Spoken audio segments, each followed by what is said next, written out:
For 20 years, you've trusted us to reinvent the standard in sports nutrition products. We don't plan on stopping, just like you.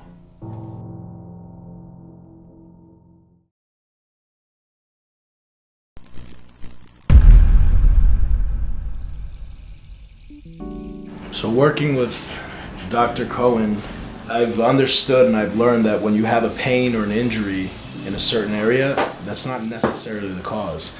And that's a great point with this bicep. So my bicep hurts down here, and it's been bothering me for over a year now.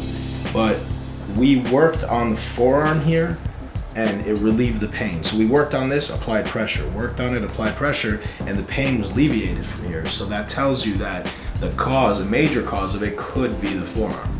So when something hurts or when something's off, your body doesn't just collapse. Other muscles will pick up the slack, and then 6 months later you can have an issue. That's a great point, because I don't think you ever find it's just a fascial issue, it's just a muscle issue, it's just a joint issue. Your body works together with everything. So I mean, to separate anything out like that and say it's just this problem, it's just that problem, I think is a little naive and it's a little short-sighted.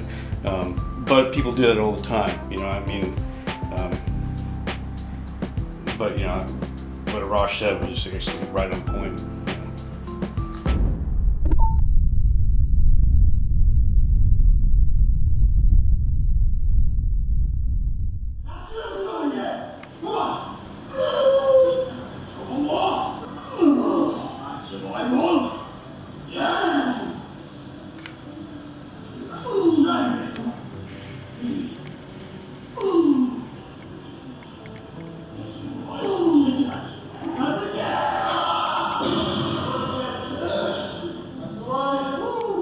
Blood and Guts, I think I was in my late teens, early 20s the first time I saw it. At that point, I was already a huge fan of bodybuilding. I'd been following the sport, dieting and training. I knew about Dorian Yates, and I loved his hardcore approach, so I bought the VHS, Blood and Guts, and I studied it like it was my Bible.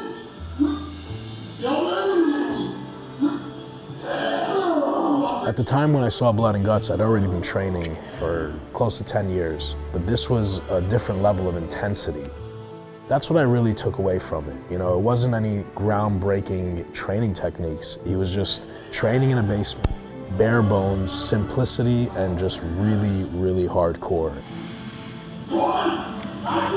That was a turning point to some degree for me. I put on a lot more mature, dense muscle training the way that Dorian was in Blood and Guts.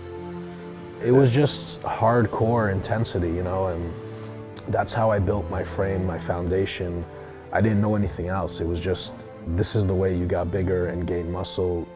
Eat big, train big, hard, intense, and heavy. And I didn't know that I was gonna compete. I figured one day I would, but I just knew the way I wanted to look. I just knew that I couldn't be without it. And I was training 6 days a week. I was eating 6-7 meals a day.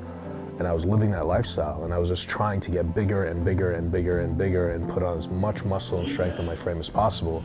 Dorian was setting the benchmark for that at that time.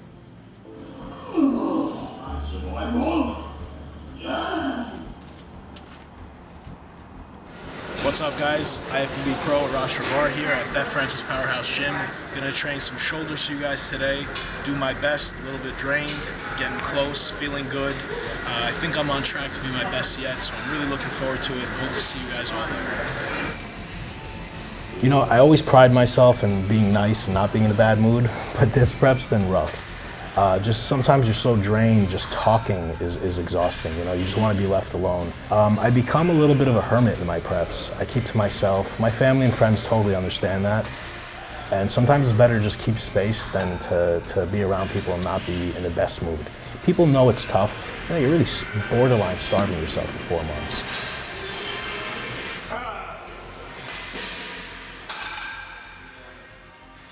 So I'm here at Beth Francis Powerhouse Gym, and who do I run into? Top 212 competitor, Max Serino. My friend, always a pleasure to see this guy. He comes and visits us when he can. He's a beast.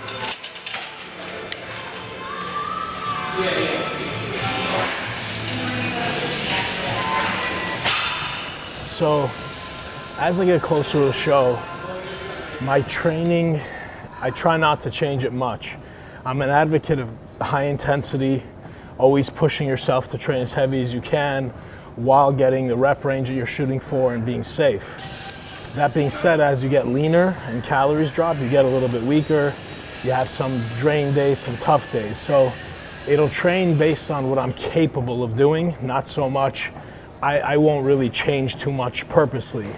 One thing I do not do is lower weight and increase volume, because I'm a firm believer in what you did to gain the muscle that you have, you got to keep doing to keep that look and that muscle.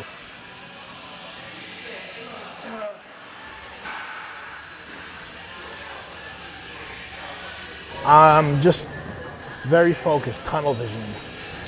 It's very easy to lose your frame of mind and overthink in bodybuilding every little aspect, from your eating, your training, everything you're doing. It's very easy to overthink it and second guess. So I'm very focused. I know what I'm doing is working. I'm on track to be my best yet in 2018, I believe. So I'm not overthinking anything. I'm just sticking to the plan. When I do cardio, I listen to a lot of Arnold Schwarzenegger's motivational speeches, hearing his voice, and I imagine being on stage speaking with him, getting interviewed with him. So it's all mental from here on in. Physically, it's autopilot. I've been here before. I've done this before. I know what you go through physically. Sometimes if you listen too much to your body, as far as not aches and pains, it's good to listen to that, but as far as being drained and tired, it'll mess with you mentally. You just gotta keep going through the motions.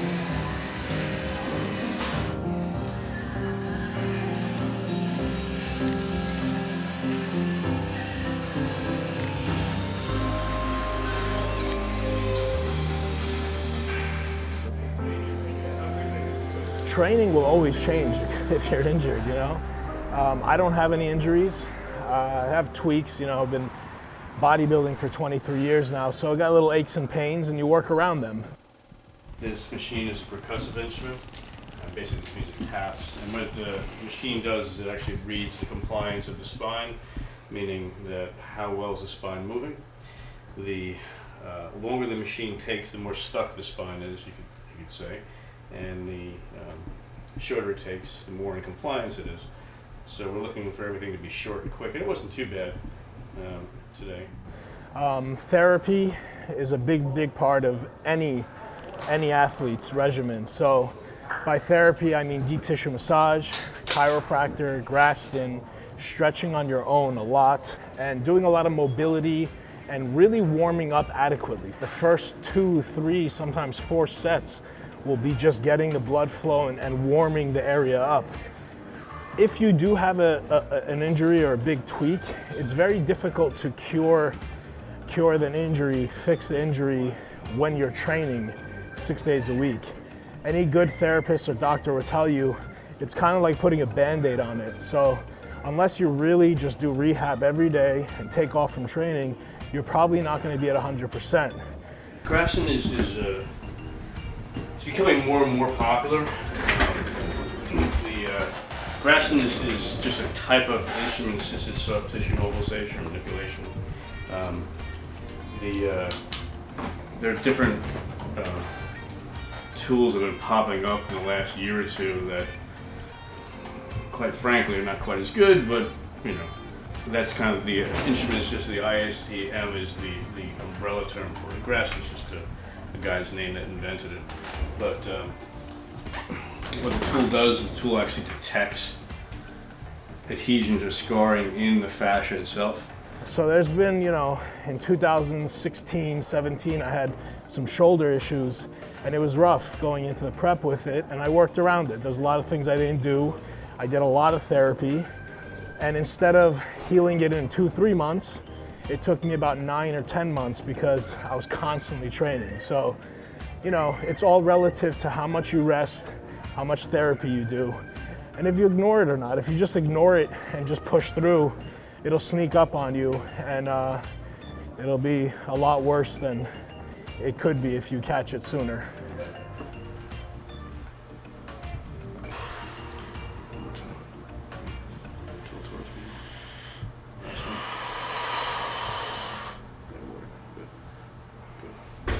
So this is probably one of the most painful things I've ever done in therapy, working on the SCM, but the most helpful.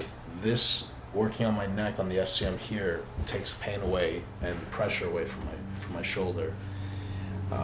Last time I was here with Ehsan from Generation Iron Persian, and he watched me do it, and you know, it looks like I'm in pain, but not that bad. I'm kind of used to it, I guess. And then he did it. Doc did it on Ehsan, and he almost had a heart attack. He almost fell off the chair. Most people nowadays you see on stage, they're bodybuilding for a couple months, a year, 2 years, and they're on stage. So yes, those people, I see them pushing the envelope. I see them pushing themselves to acquire their gains faster, you know, and when you do that, that's when you run into problems. Everyone's pushing themselves to be their best. Some people are willing to take more risks. Some people are willing to push harder. And there's a lot of athletes, not bodybuilders, athletes in general that have been quoted saying, I would cut 20, 30 years off my life to be the best, you know, to be a gold medalist, to be #1 in the world. So that's the mentality of a lot of athletes and a lot of champions. Some bodybuilders are like that, some aren't. From all the fans around the world, from America to Brazil to London to Iran, my homeland, and they're behind me, you know, and it's a really, really good feeling. I get goosebumps just talking about it. And that's a big factor personally for me. One thing I enjoy more than being on stage and getting compliments of you have a nice six-pack or a nice physique is being able to speak and having my words affect the people that are listening. And when I get a message or someone tells me, I heard you speak at, you know, so-and-so venue, and what you said, this and that, it really hit home with me and it made me think, and I made a change in my life or a decision, that means the world to me.